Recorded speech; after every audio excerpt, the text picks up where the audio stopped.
Hace 10 años mi vida como la conocía se derrumbó cuando me enteré que mis 3 hijas estaban siendo víctimas de abuso. Ningún ciudadano está preparado para saber cómo actuar frente a una situación tan dramática. El problema era que el Estado tampoco. 1 de cada 5 niñas, 1 de cada 13 niños son víctimas de abuso sexual infantil. Lo que hay que entender que cuando en una familia hay un abusador, no es solamente un niño víctima, la familia es víctima de una violencia tácita, donde el abuso es la máxima intensidad de violencia explícita. Entonces no hay una familia, hay una ficción. Es importante entender que el abuso sexual es un abuso de poder en el fondo, ¿no? Es un adulto que se está valiendo, ¿no?, de esa situación de poder que tiene frente a un niño para abusarlo. A veces no es necesario ni siquiera tocarlo, exponerlo a pornografía, exponerlo a cuestiones erotizadas de un adulto, tocamientos indebidos del cuerpo frente a un niño. Todo lo que tiene que ver con una exposición prematura a la sexualidad. El abuso sexual, a diferencia de un ataque sexual, de una violación de oportunidad, se construye en el tiempo. El agresor lo primero que hace es instalar en la víctima el secreto.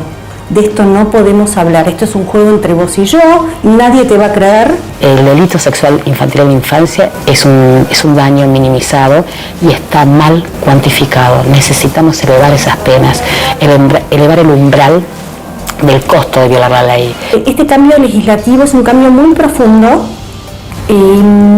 primero porque tiene que ver con la forma en que vamos a concebir de ahora en más el abuso sexual.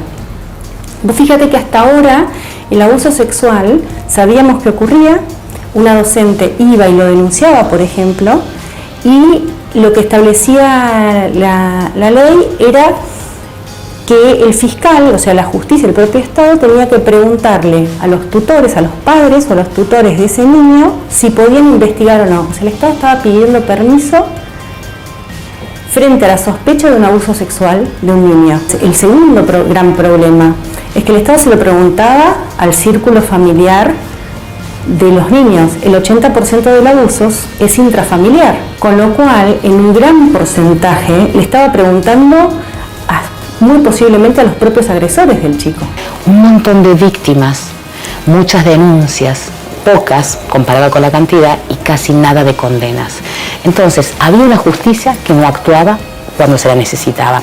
¿Qué cambió con esta ley que se votó en ambas cámaras y nos llevó 5 años trabajarla?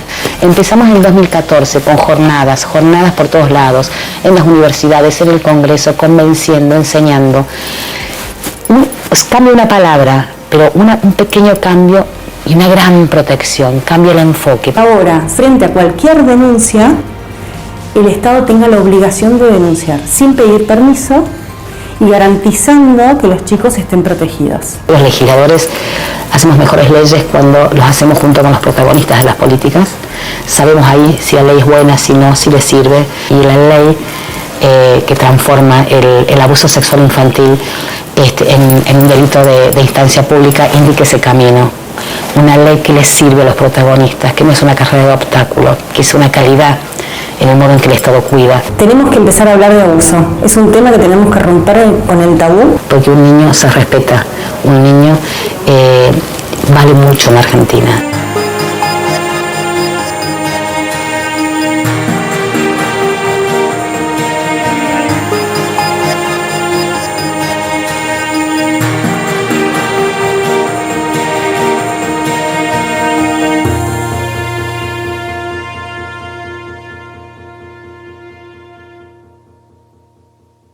Sin mosquitos no hay dengue. Limpia canaletas y desagües. Elimina cualquier objeto en desuso que pueda contener agua. Cambia el agua de bebederos y floreros. Usa repelente. Si nos informamos para mantenernos alerta, nos protegemos todos. Chaco, gobierno de todos.